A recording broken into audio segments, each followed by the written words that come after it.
ये कहानी है रहस्य ही सुरक्षा है के बारे में। एक गांव में मोहन नाम का एक आदमी था। वह अपने गांव में सबसे ज्यादा अमीर था। उसका एक ही बेटा था भानु। वह हमेशा बीमार ही रहता था क्योंकि उसके पेट में एक सांप ने अपना घर बना लिया था। वह हमेशा पेट की दर्द से परेशान रहता था। भानु के पिताजी ने बहुत डॉक्टर से इलाज करवाए लेकिन कोई उसके पेट दर्द का इलाज नहीं कर पाया।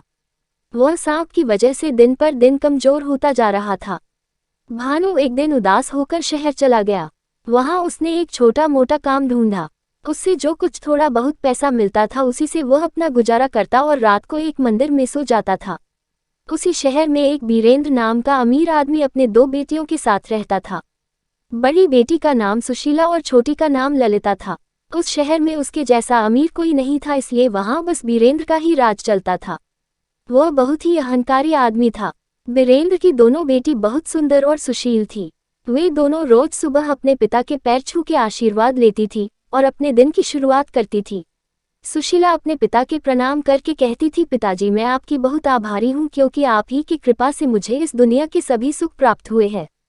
बीरेंद्र जब इतना सुनता था तो बहुत खुश हो जाता था, लेकिन ललिता अपने पिता को प्रणाम करते समय चुप रहा करती थी।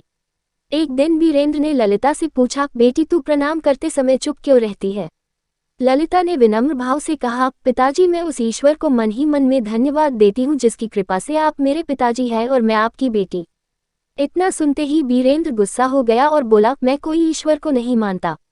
ये सब ढोंग है। इतना सारा जो धन दौलत है वो ईश्वर की कृपा से नहीं, मैंने अपने मेहनत से बनाया है। ललिता ने कहा, पिताजी ईश्वर की कृपा नहीं होती तो आज आप पूरी जिंदगी मेहनत करके जितना भी धन जमा किए है सब बेकार हो जाता। बीरेंद्र बोला, अच्छी बात है, जब तुमको अपने ईश्वर पर इतना भरोसा है तो आज देख ही लेते हैं कि तुम्हारा ईश्वर तुम्हारे लिए क्या कर सकता है। उसने अपने नौकरों से बोला, इस लड़की का विवाह किसी भिखमंगे से करवा दो ताकि इसकी औकात समझ में आ जाए। बीरेंद्र के नौकरों ने ललिता के लिए किसी भिखमंगे की खोज शुरू कर दी। एक दिन नौकरों ने भिखमंगे को खोजते खोजते एक जंगल में पहुंचे। वहां एक पेड़ के नीचे भानु भूखे प्यासे सोया हुआ था और एकदम भिखमंगे के जैसा दिख रहा था। बीरेंद्र के नौकरों ने उसको पकड़ लिया और उसके पास ले आए। बीरेंद्र ने अपनी छोटी बेटी ललिता का विवाह उसी कर दिया। ये देखकर सुशीला ने उसका मजाक उड़ाते हुए बोली, व्यर्थ की बातें करके तुमने पिताजी को गुस्सा दिला दिया था। अब बहुत समय है, तू उनसे क्षमा मांग ले। क्या तुझे इतना भी पता नहीं कि किसी बड़े या अपने किसी गुरु सम्मान पिताजी की भावनाओं को चोट पहुंचाना सही नहीं है? ललिता बोली, दुनिया में किसी से डर कर या अपने सुख के लालच में आकर जो व्यक्ति सत्य का साथ देना छोड़ देता है उनकी ईश्वर भी कोई मदद नहीं करता है और वो भी नाराज हो जाते हैं। और पिताजी के लिए मेरे मन में आदर का यह अर्थ नहीं है कि मैं उनके अहंकार में भी उनका साथ दूं। अगर मेरे भाग्य में भीख मांगना ही लिखा है तो उनको कौन रोक सकता है? बीरेंद्र ने ललिता और भानु को कुछ पैसे देकर अपने घर से निकल दिया और बोला, तुम अपना मुंह मुझे कभी मत दिखाना।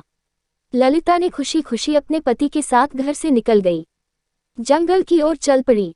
चलते चलते थक गए और दोनों को प्यास भी लग गई थी। कुछ दूर गए तो रास्ते में उन्हें एक तालाब दिखा और वहीं पर रुक गए। दोनों वहां पर पानी पिए और आराम करने लगे। आराम करते करते दोनों वहीं पर सो गए। जब ललिता नींद से उठी तो उसने देखा कि उसका पति एकदम गहरी नींद में सोया हुआ था और उसके मुंह से एक सांप अपना फन बाहर निकालकर एक बिल की तरफ देख रहा था और उस बिल से दूसरा सांप अपना फन बाहर निकाल पहले वाले सांप को देख रहा था। दोनों सांपों ने एक दूसरे से बहस करना चालू कर दिया और एक दूसरे का रहस्य बताने लगे। रहस्य हाय सुरक्षा है। बिल वाले सांप ने कहा, अरे दुष्ट, तू इतने सुंदर और नादान बालक का जीवन क्यों नष्ट कर रहा है? तू ये नहीं जानता ये कितने अमीर घर का लड़का है। तू इसको इतना कष्ट दे दिया है कि ये लड़का मजबूरी में अपना घर छोड़ दिया है। अब तो बंद कर दे अपनी दुष्टता। तभी भानु के मुंह वाले सांप बोला, तूने भी तो अपने बिल के अंदर एक विशाल खजाने को बर्बाद कर रहा है। तुझे तो मैंने कुछ नहीं कहा। तभी बिल वाला सांप बोला, मुझे तो किसी राजा के पूर्वजों द्वारा दिया गया वचन को निभाना है, इसलिए मैं इस खजाने का रक्षा कर रहा हूँ।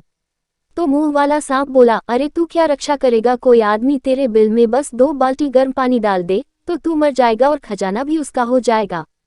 कोई इस रहस्य को नहीं जानता, इसलिए तू अब तक जिंदा है।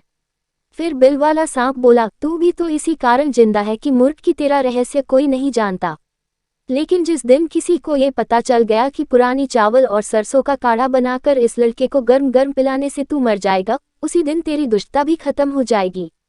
ललिता ये जानकर अचंभित हो गई कि उसका पति किसी अमीर घर का लड़का है। उसने जल्दी से बगल के गांव में गई और गांव वालों से मदद मांगी। पुरानी चावल और सरसों का काढ़ा और एक बाल्टी गर्म पानी लाई। फिर उनसे उस काढ़ा को अपने पति भानु को पिला दी और इसके बाद बाल्टी का गर्म पानी उस बिल में डाल दी। दोनों सांप तड़पते हुए बाहर निकले और मर गए, और भानु एकदम से ठीक हो गया।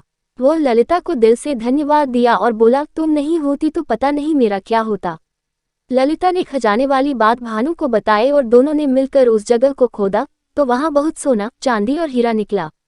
वे दोनों खुश हो गए और भानु ने वहां का पूरा खजाना और अपनी पत्नी ललिता को लेकर अपने गांव खुशी खुशी चला गया। सारांश, इस रहस्य हाय सुरक्षा है कि कहानी से हमें ये शिक्षा मिलती है कि हर इंसान को अपनी गुप्त बातें किसी को बतानी नहीं चाहिए। इसलिए कहा गया है कि रहस्य हाय सुरक्षा है। आप लोगों को ये कहानी कैसी लगी हमें कमेंट करके जरूर बताएं।